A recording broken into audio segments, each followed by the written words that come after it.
بقول لك يا عم، هو في إيه النهارده في النت؟ كل ما افتح الاقي واحد واخد مراته في حضنه ومتصور ومنزلها. ايه الحكايه؟ النهارده عيد الحب يا غزال. عيد حب؟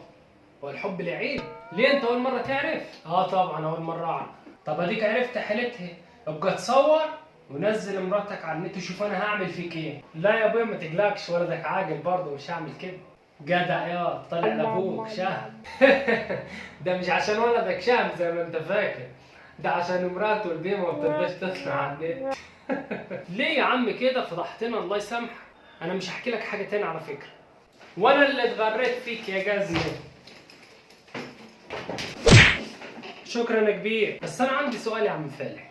اسال يا غزال. ليه ما يعملوش يوم ويسموه عيد النكد؟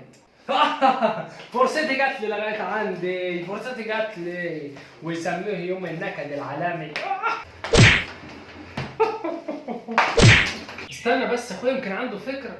اصبر، قول يا غزال. انا اقصد ان هم يعملوا يوم يسموه يوم عيد النكد، كل واحد متخاصم فيه يصالح التاني، مش يلطشوا زي ما الناس فاهمه. صدقني فكره مش بطاله، ولا انت ايه رايك يا اخويا؟